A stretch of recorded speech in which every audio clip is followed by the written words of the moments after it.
Have you ever wanted to learn Python like a pro, but didn't know where to start?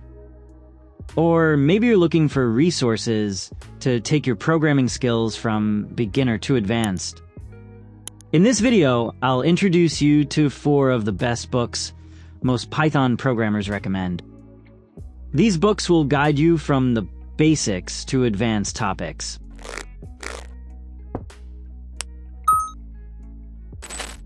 One, Python Crash Course by Eric Mathis. This book is one of the most popular resources for beginners, quickly immersing you in the world of coding. It covers basic concepts like variables, lists, and loops. Practical projects such as building a game, a web application, and working with data. 2. Automate the Boring Stuff with Python by Al Swigart. This book is ideal for those who want to learn Python for everyday tasks and automation. It covers working with files, Excel, and email. Automation of repetitive tasks. Practical projects like creating simple scripts. 3.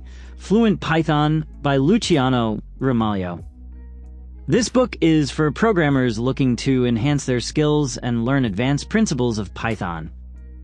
Data management, using advanced libraries, object-oriented techniques, and code optimization. 4. Effective Python by Brett Slatkin. If you want to write more professional and efficient Python code, this book is the perfect choice. Best practices and coding principles. Error handling. Code performance optimization. Whether you're a beginner or an experienced programmer, these books can transform your Python learning journey. So pick one and get started.